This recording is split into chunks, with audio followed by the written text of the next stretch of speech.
Good morning all of you. Guru Tegh Bahadur public school के YouTube channel पर आपका स्वागत है।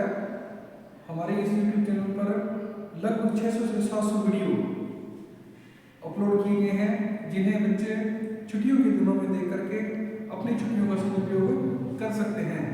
आज हमारी 6 जनवरी 2024 को कक्षा 6 की विषय हिंदी की ऑनलाइन क्लास होगी, जिसमें अनुच्छेद लेखन पर एक क्लास होगी।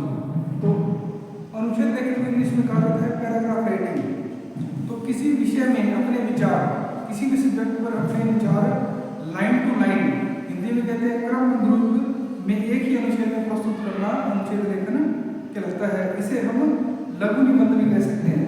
तो अनुच्छेद लेखन को हम छोटा निबंध भी कह सकते हैं। ये आकार में छोटा होते हुए अपने आप में संपूर्ण होता है। ये सिमटा हुआ कुछ शब्दों में होता है, लेकिन अपने अंदर ज्ञान की इसके अंदर व्यवहार होती है। तो अनुच्छेद को लिखते समय हमें कुछ बातों का ध्यान रखना चाहिए। तो सबसे पहली बात है, अपने विचारों को क्रमबद्ध ढंग से प्रस्तुत करना चाहिए। यानी कि जिस बारे में हम बता रहे हैं उसको लाइन टू लाइन बताया जाना चाहिए। ऐसा नहीं होना चाहिए कि जिस विषय में हम बता रहे हैं उसकी अंतिम जो उसकी पंक्तियां हैं वो तो शुरू में आ रही हैं और शुरू वाली पंक्तियां अंत में आ रही हैं। ऐसा अनुच्छेद के अंदर नहीं होना चाहिए। क्रमबद्ध रूप से जैसे जैसे जानकारी जिस विषय के अंदर है वो लाइन टू लाइन ही चलनी चाहिए। दूसरा, अनुच्छेद का विस्तार 100 से 125 शब्दों में करना चाहिए। जिस विषय के बारे में हम बता रहे हैं उसका संक्षेप 100 से 125 शब्द यानी कि 10 से 15 लाइन के बीच में हमें उसके अंदर समेटना चाहिए। तीसरा है, भाषा सरल और रोचक होनी चाहिए। हमारे द्वारा जिन शब्दों का प्रयोग अनुच्छेद लेखन में किया जा रहा है उन शब्दों की जो भाषा है वो बिल्कुल सरल होनी चाहिए। कठिन और जटिल शब्दों का प्रयोग इसमें नहीं होना चाहिए और शब्दों के अंदर रोचकता भी होनी चाहिए। अगला, अनुच्छेद में छोटे छोटे वाक्यों का प्रयोग करना चाहिए। 10 से 15 लाइनों का तो अनुच्छेद होता ही है। इसके अंदर भी हमें अनुच्छेद के अंदर जो हमारे वाक्य हैं वो छोटे छोटे होने चाहिए, ज्यादा लंबे या बड़े वाक्य नहीं होने चाहिए।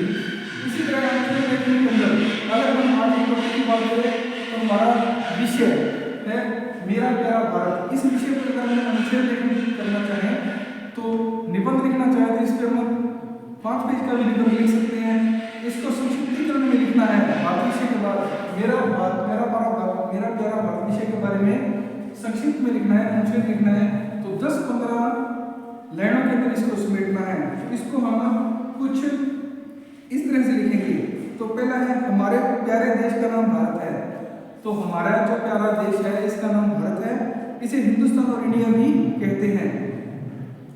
प्राचीन काल में इसे आर्यावर्त भी कहा जाता था। पुराने जमाने में हमारे भारतवर्ष को आर्यावर्त भी कहा जाता था। सभ्यता के विकास की दृष्टि से यह विश्व का प्राचीनतम देश है। अगर इसकी सभ्यता संस्कृति की बात की जाए और संस्कृति के विकास की बात की जाए तो भारत के यह विश्व का सबसे पुराना देश है, जिसकी सभ्यता और संस्कृति आज तक चली आ रही है।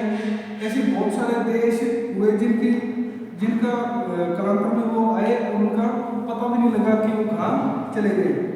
तो भारत देश में के बारे में बात करें तो यहाँ रहने वाले लोगों को भारतीय कहा जाता है।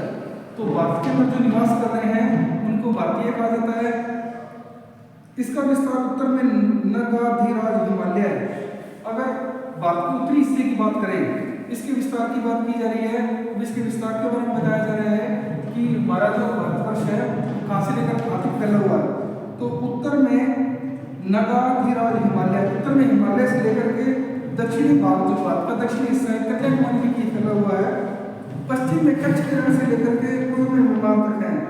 तो भारत का अगर अपने मैप के अंदर देखें तो पश्चिमी हिस्से के अंदर कच्छ के रण से लेकर के पूर्व में म्यांमार तक ये फैला हुआ है।